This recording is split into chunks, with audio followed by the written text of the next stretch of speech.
Thank you to the people who are supporting me on Ko-fi. You guys are keeping me alive.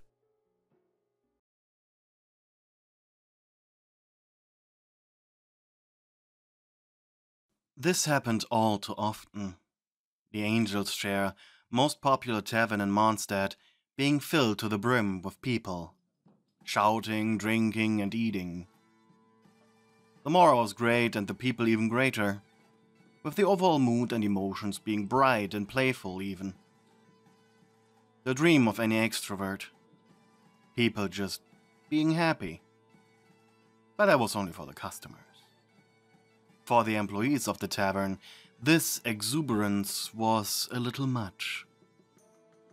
From the moment the festivities started, you and your fellow barmaids were just constantly running. Ogled at, which sure wasn't as bad as it may sound, as the perfs tended to tip way better than anyone else. But the worst thing about it was trying not to trip, making a mess, avoiding humiliation. While the Angel Share's employees were smiling and kept pleasant conversations and hype, all of these grins and words were fake, just so the customers would spend more. Among the unfortunate barmaids who were working tonight was you. Normally, you worked the morning shift, which was mostly cleanup and preparing meals. But a string of unfortunate events had led to you working night shift today as well. For one, the surprisingly cool air this summer had gotten 3 of your co-workers a nasty cold. A brutal gust of wind had thrown a tree on the roof of your house, and you needed quite a lot of extra money to pay for the repairs. And finally, a terrible thunderstorm accompanied with harsh winds had kept you up for 3 nights in a row. Mostly because you're worried to wake up next day with a hole in your roof. While everyone had suffered under these conditions, you felt specifically selected by the gods to suffer the most. Grunting, you slammed 5 full glass mugs on a table, while keeping up that ever-present fake smile.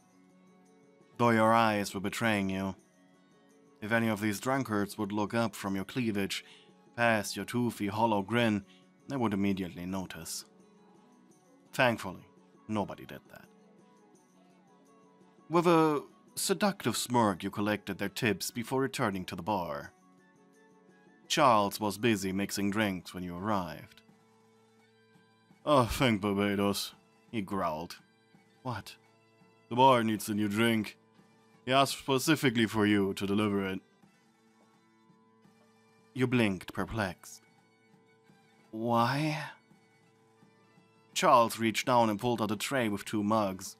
"Don't ask questions, just go, I'm dying here." "Yeah, sorry." Taking the tray, he went upstairs. The bard, Venti, was standing on a table, singing a quite rude minor song from Liyue. Very specific, but the people around him seemed to enjoy it. It wasn't long until Venti noticed your arrival, though. Almost immediately switching from the song to a love poem about a drunkard and his wine. With a deadpan, you approached. At least no one bumped into you as you placed the tray at the bard's feet. Once the poem was fully recited, he stretched his hands. Once the poem was fully recited, he stretched out his hands towards you. "Mind tapping me down?" Reluctantly, you took the bard's hand, helping him down from the table.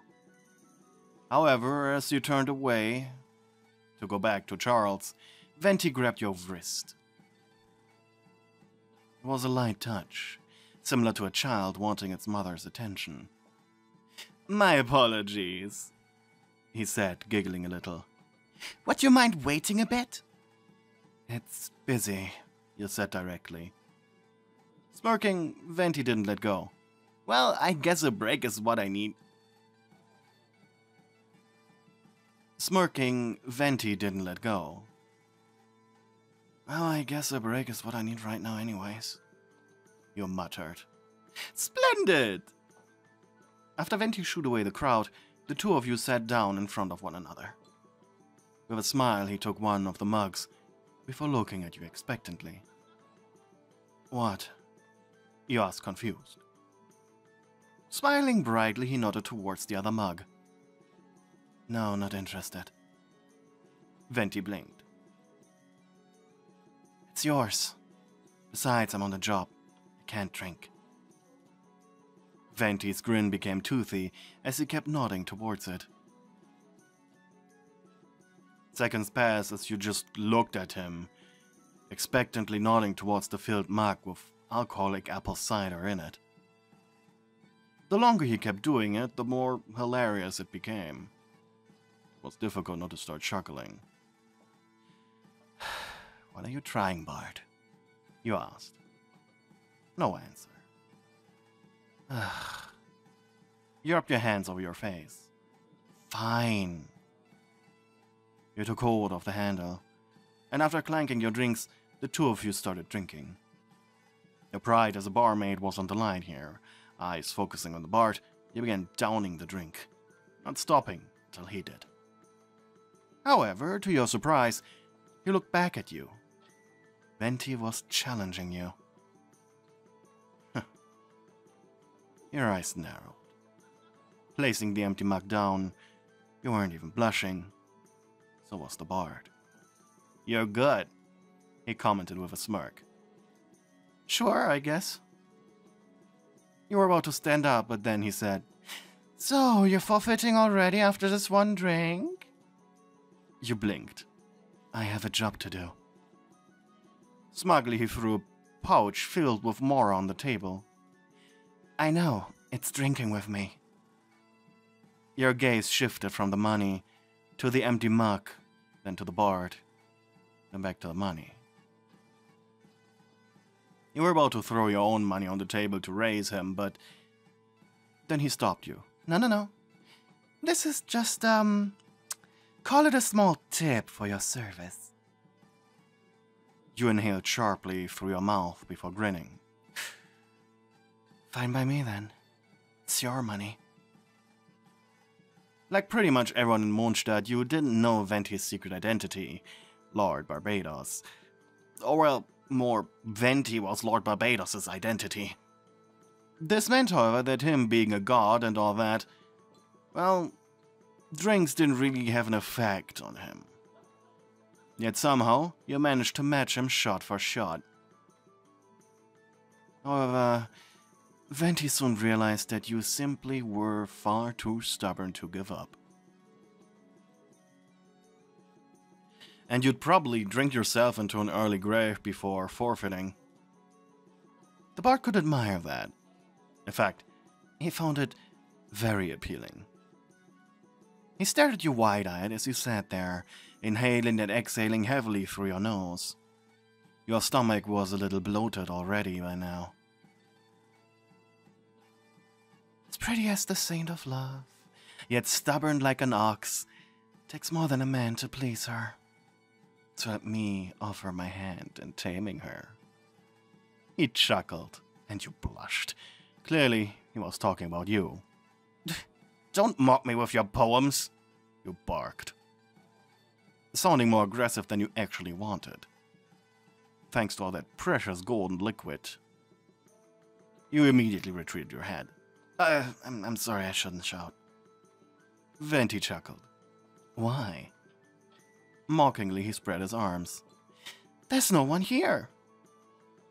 Gasping, you jumped up, looking around and then down the railing. Only Charles was left behind at the bar. "Shh, Oot." Venti finished your sentence with a smug grin. You had spent your entire shift drinking with him. "Oh, Barbados, I'm so fired," you mumbled. "Nah, don't worry. I'm the best bard in all Mondstadt. And you entertained me. That's worth a lot.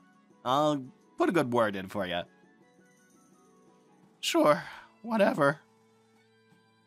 Venti leaned forward. "What's wrong?" You sighed. If anything, the alcohol had the effect that you felt more uncomfortable speaking about your problems. It was strange telling the bard about the previous weeks. You always saw him as this unserious person, but at least he didn't make any stupid comments as you explained. He just sat there, listening to you, your worries. Maybe you just needed a friend. Putting a finger in his chin, Venti leaned forward, smirking. So many sleepless nights, and still you're standing, with refusal of your own needs. Admirable, but also just such a shame. Why? Well, shouldn't you take care of yourself? Take a few days off? Enjoy yourself. You deserve it. You exhaled. I can't be lazy. I have enough Mara for that. Then sleep. You know, do the bare minimum of self-care. Or else you'll probably work yourself to death. You sighed. And why do you care? If I may ask, bard. Truthfully, because mortals were so interesting to the god of freedom. But he couldn't tell you that. Well, you're my favorite barmaid and my favorite drinking buddy. That wasn't even a lie. This was the most fun he had drinking with a mortal. You sighed, leaning back against the chair. I'd like to help you sleep. Your eyes widened in shock in response. Did he really just say that? What? He tilted his head amused. When Venti was still Barbados, he showed many women why he was also called the god of love and romance. And if you knew who he was, you would probably feel honored. Meanwhile, however, your brain was having difficulty resisting the request. Your mind was telling you no, but your body, drunk as it was telling you yes. There just was something about the mysterious bard that you found irresistible. You needed him.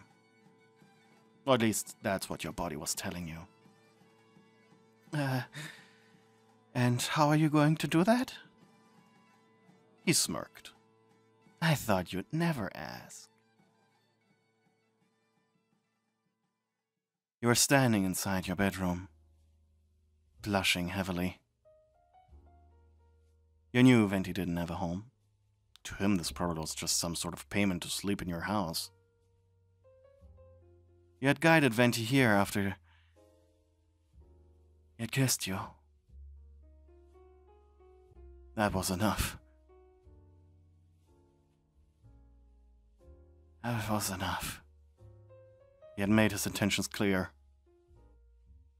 And looks like you were just as excited for this as he was. Interesting.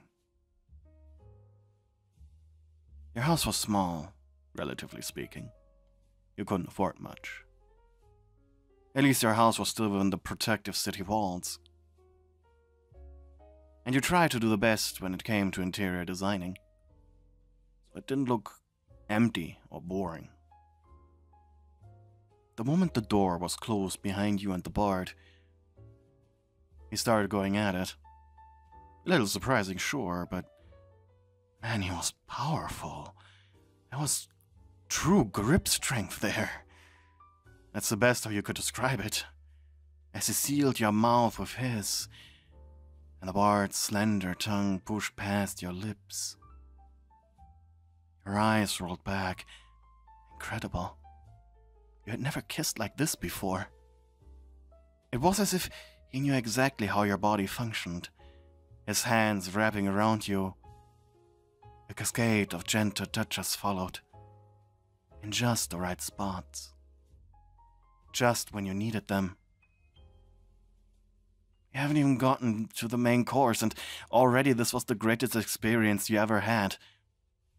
Well, unless he stopped now or was absolutely terrible in bed. His fingers took hold of your corset knots, as he gently unraveled them. No struggle at all. If it wasn't for his breath and the strong alcoholic taste of his salvia, I would have thought that he was sober. Now he understood why the bard was so popular with the other girls in Mondstadt. Especially since you couldn't respect his poetry as much as it deserved praise. However, he suddenly pulled away, a string of spittle running down his lower lip. Don't worry, just let me take charge from here. And when we're done, you will have the best sleep of your life. I promise.